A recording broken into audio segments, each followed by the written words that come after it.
दरअसल यह कहानी शुरू होती है नारद जी के विचारों से। नारद जी धरती पर रहने वाले लोगों को देखते हुए स्वर्ग में विचरण कर रहे थे। धरती पर रहने वाले लोगों के कर्म को देखकर नारद के मन में कर्मों के फल और पापों के दंड को लेकर विचार आए।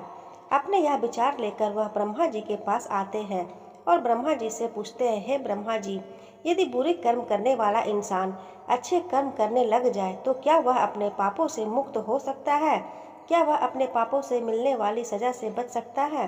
तब ब्रह्मा जी नारद जी के इन सवालों का जवाब देते हुए कहते हैं कि हाँ भी और नहीं भी। हाँ का मतलब यह कि अगर कोई इंसान अपने किए गए पापों से मुक्ति पाना चाहता है तो उसके लिए निस्वार्थ भाव से अपनाया गया दान, पुण्य, धर्म और भक्ति का रास्ता सबसे उत्तम होता है। अगर इंसान के दिल से अपने पापों का पश्चाताप करते हुए निस्वार्थ भाव से दान, पुण्य, धर्म और भक्ति का रास्ता अपनाता है तो वह उस जन्म में अपने मिलने वाले पापों के दंड से मुक्त हो जाता है। इससे उस इंसान के किए गए पापों की सजा कुछ कम जरूर हो जाएगी, लेकिन पापों का दंड तो जीवन काल में भोगना ही पड़ेगा। किंतु कुछ अगण्य अपराध यानी घोर पाप ऐसे होते हैं जिनका दंड शारीरिक एवं मानसिक रूप से न सिर्फ इस जन्म में बल्कि आने वाले एक या कई जन्मों तक भोगने पड़ते हैं। यानी इंसान के कर्म कभी पीछा नहीं छोड़ते। तो ऐसे में अगर इंसान दिल से अपने पापों का पश्चाताप करते हुए निस्वार्थ भाव से दान, पुण्य, पशु पक्षियों तथा लाचार इंसान एवं जानवरों की सेवा, धर्म और भक्ति का रास्ता अपनाता है तो आगे के जन्मों में पिछले वाले जन्मों के घोर अपराधों की सजा नहीं भोगनी पड़ेगी। यदि वो अपनी पूरी उम्र श्रद्धा और विश्वास से ईश्वर की भक्ति में और पुण्य कर्मों में लगा देता है तो वह अपने पापों से सदा के लिए मुक्त हो सकता है। पूरी श्रद्धा से की गई भगवान की भक्ति और निस्वार्थ भाव से अपनाया गया दान, पुण्य, धर्म और भक्ति में इतनी शक्ति होती है कि इंसान मोक्ष तक को प्राप्त कर सकता है। और नहीं का मतलब ये है कि अगर वो इंसान दान, पुण्य, धर्म और भक्ति का रास्ता या कोई भी अच्छा कर्म निस्वार्थ भाव से न अपना कर किसी स्वयं के मकसद को पूरा करने के लिए या लालच से अपनाता है तो इसे दिखावा बोला जाता है। ऐसा करने से उसे उसके पापों से छुटकारा कभी नहीं मिल सकता, अपने पापों से कभी मुक्त नहीं हो सकता। इंसान के द्वारा किया गया घोर अपराध और पाप उसका अगले कई जन्मों तक पीछा नहीं छोड़ते। तब ब्रह्मा जी नारद जी को इसी पर आधारित एक सच्ची कहानी सुनाते हैं। एक गांव में एक साधु नाम का इंसान रहता था। वह बहुत गलत लोगों की संगत में आ जाने की वजह से डाकू बन गया था। वह लोगों को मारकर अक्सर उनका धन लूट लेता था। एक दिन डाकू जंगल में होता हुआ सड़क की ओर जा रहा था कि अचानक एक नाग नागिन का जोड़ा डाकू के सामने आ जाते हैं। डाकू को देख नाग नागिन अपनी रक्षा के लिए फन फैला लेते हैं। डाकू घबरा जाता है और अपनी बंदूक उस नाग नागिन पर तान देता है। यह देखकर नाग नागिन क्रोधित हो जाते हैं और उस डाकू पर हमला कर देते हैं। डाकू अपनी जान बचाने के लिए 2 कदम पीछे हटता हुआ नागिन पर गोली चला देता है। यह देख नाग डाकू पर तेजी से हमला करता हुआ डाकू की बंदूक पर चिपक जाता है।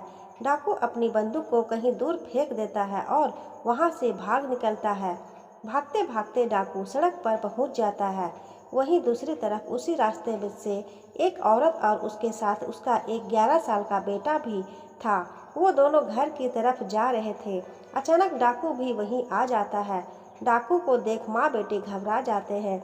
डाकू औरत के करीब जाता है और बलपूर्वक उस औरत के गले में टंगा हुआ सोने का हार खींच लेता है।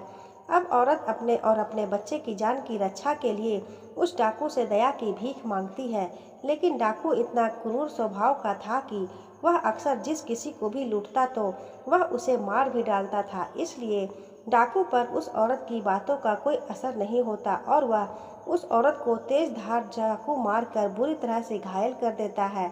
यह देख बच्चा क्रोध से तिलमिला उठता है और पत्थर उठाकर जोर से डाकू के सर पर दे मारता है। डाकू के सर से खून निकलने लगता है। डाकू उस बच्चे को भी चाकू से मार देता है और वहां से भाग जाता है। चीख चिल्लाहट को सुन आसपास के गांव के लोग पहुंच जाते हैं और उस महिला और बच्चे को तुरंत हकीम के पास ले जाते हैं। माँ और बेटा दोनों बच जाते हैं। उधर डाकू भागता हुआ फिर से जंगल की तरफ चला जाता है। बहुत थक जाने की वजह से डाकू वहीं आराम करने लगता है। दूसरी तरफ नाग डाकू का पीछा करते हुए वहीं डाकू के पास पहुंच जाता है। नाग या नागिन कभी भी अपने दुश्मन का चेहरा नहीं भूलते। डाकू सो चुका था और इधर नाग नागी अपनी नागिन की मौत का बदला लेते हुए डाकू के पैर को डस लेता है। डाकू दर्द से छटपटाता हुआ वहीं मर जाता है। यह सारी घटना यमपुरी में बैठे हुए चित्रगुप्त और यमराज जी देख रहे थे। डाकू के मरते ही यम के दूत यमलोक से धरती पर डाकू की आत्मा को लेने आते हैं। वह डाकू की आत्मा को यमलोक जेल ले जाते हैं। यमलोक में चित्रगुप्त जी अपनी किताब में डाकू के द्वारा किए गए सभी कर्मों और पापों का लेखा जोखा देखते हुए उसे उसके पापों की सजा सुनाते हैं। डाकू की आत्मा को बहुत सारी यातनाएं दी जाती है। इसके बाद चित्रगुप्त जी डाकू की आत्मा को बोलते हैं कि जिस 11 साल के बच्चे को तुमने चाकू से मारा था, उस पाप की सजा भोगने के लिए तुम्हारा फिर से धरती पर जन्म होगा और एक पंडित के घर में होगा, जहां तुम सिर्फ 11 साल तक ही जीवित रहोगे। तुम्हारी तरफ एक गांव में एक पंडित रहता है जिसकी पत्नी को 10 साल से कोई भी औलाद नहीं हुई थी। पंडित भगवान भोलेनाथ का बहुत ही बड़ा भक्त था। वह रोज भोले बाबा की पूरे श्रद्धा और विश्वास से पूजा अर्चना किया करता था। इसके अलावा वह गरीबों और साधु संतों को भी भोजन करवाता था। एक दिन भगवान शंकर पंडित की सच्ची भक्ति और पुण्य कर्मों से प्रसन्न होकर पंडित को दर्शन देते हैं। पंडित भगवान शंकर के दर्शन पाकर बहुत ही प्रसन्न होता है। भगवान शंकर बोलते हैं, मैं तुम्हारी सच्ची भक्ति से बहुत प्रसन्न हूँ। बोलो क्या वरदान दूँ तुम्हें। पंडित एक पुत्र की मांग करता है। भगवान शंकर तो अंतर्यामी थे। वह भूत भविष्य पहले से ही जानते थे कि पंडित क्या वरदान मांगेगा, इसलिए उन्होंने पंडित को पुत्र देने का वरदान पहले ही बता देते हैं कि वह पुत्र सिर्फ 11 वर्ष ही जिएगा, उसके बाद वह मर जाएगा। यह जानने के बाद भी पंडित कुछ नहीं बोलता, क्योंकि उसे भगवान की भक्ति पर पूरा विश्वास था कि भगवान अपने भक्त के साथ कभी अन्याय नहीं होने देंगे। यह सोचता हुआ पंडित पुत्र का वरदान मांग लेता है। भगवान शंकर पुत्र का वरदान देकर वहां से गायब हो जाते हैं। अगले 9 महीने बाद पंडित के घर पुत्र का जन्म होता है। इधर पंडित यह जानते हुए भी कि यह 11 साल से अधिक नहीं जिएगा, फिर भी प्रसन्न रहता है।